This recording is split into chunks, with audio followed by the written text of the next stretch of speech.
Today's episode is brought to you by Mazars. SoundCartel.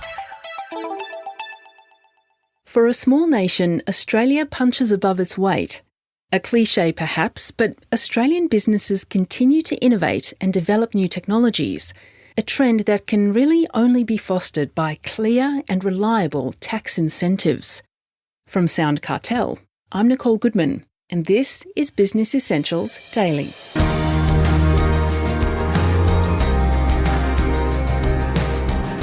Some of the most successful Australian online companies include Canva and Atlassian, both billion-dollar businesses. To help foster this kind of innovation, the government introduced a research and development tax incentive, a worthy initiative to be sure. Many businesses, particularly from the software development industry, have relied upon the incentive to fund their R&D.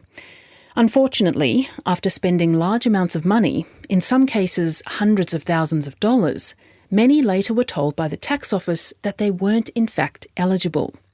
That sparked the ire of the Australian Business and Family Enterprise Ombudsman, Carnell. She says the R&D tax incentive is unsuitable for software development in its current form and needs to change. So where does that leave small businesses looking to apply for R&D funding now? Carnell explains shortly. First, she tells Chris Ashmore how the R&D tax incentive was designed to benefit business. Look, the federal government's R&D tax incentive has been around for a number of years now, and it's really important, particularly for small to medium businesses, to encourage them to invest in R&D. And let's be fair, for lots of small businesses, the risks around investing in R&D can just be too high, because obviously any R&D can fail. In fact, that's the whole reason it's R&D, I suppose.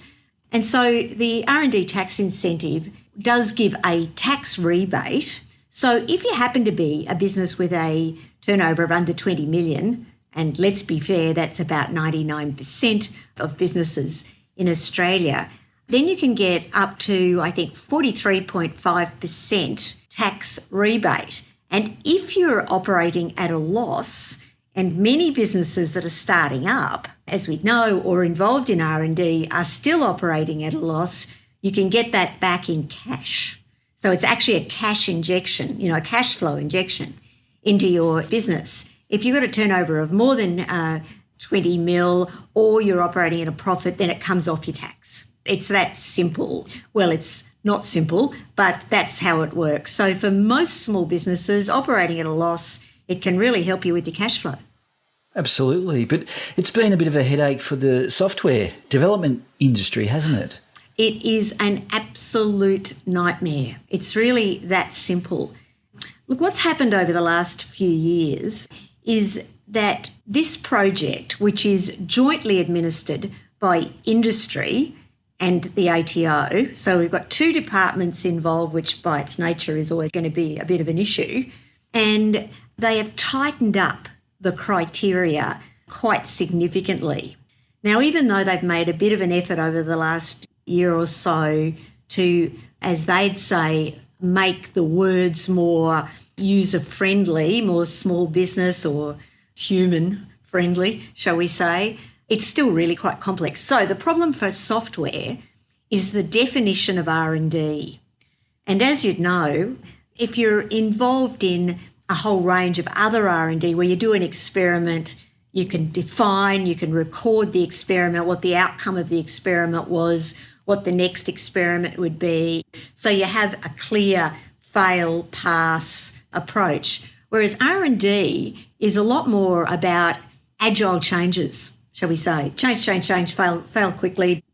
The way software R&D works is really different from what would happen in a laboratory or with a microscope or in more traditional science spaces.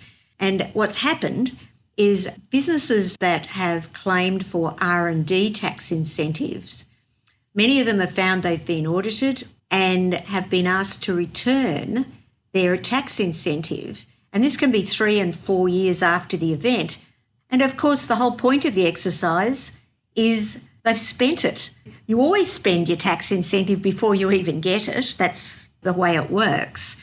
So you don't have the money. And so it's been a shocker for lots of businesses in the software space, and it's the reason that my office, we have done an inquiry into the R&D tax incentive, made a lot of recommendations, but one of them is that there really needs to be almost a separate tax incentive for software-based R&D, because you can't define R&D the same way as you could in more traditional science areas. And that's what you've been encouraging the government to do. Look, we have. The government at this stage, they have made efforts to have better definitions in the space to make it clearer for software businesses on how they can comply and what sort of R&D in the software space would pass muster, shall we say, with the R&D tax incentive. But we, along with lots of other people in the software space, still reckon that for lots of software companies, it's just too dangerous.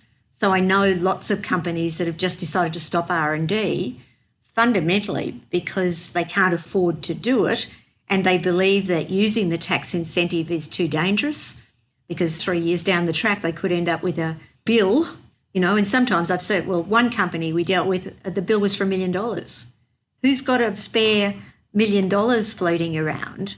So this really needs to be sorted out, because when you think about it, maybe half, maybe more R&D these days is software related in a whole range of different areas. So without software related R&D, you're really, really undermining innovation in Australia. So what are the lessons then for small business owners who might be considering applying for R&D incentives? So first thing I'd suggest they do is they go onto the industry.gov.au/R&D tax incentive and have a read of what is required. Then, really important, go and talk to your accountant or your financial advisor. With a bit of luck, your accountant or financial advisor has some expertise in R&D tax incentive applications. If not, I'm sure that they'll give you some advice on who to go to. There are a whole range of third parties at play in this space that help small businesses apply for the tax incentive. But it's really important you get a credible player, because I have to say there's some cowboys.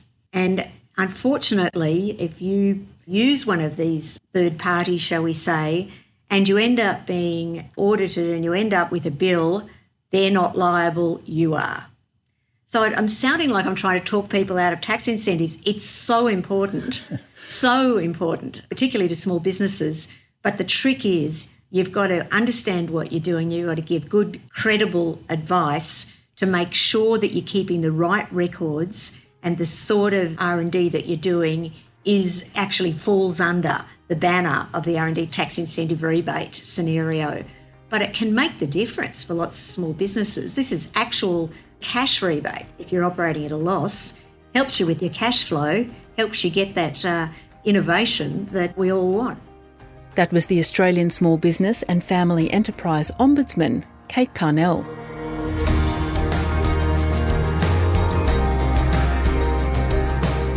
This episode of Business Essentials Daily is produced by the team at SoundCartel.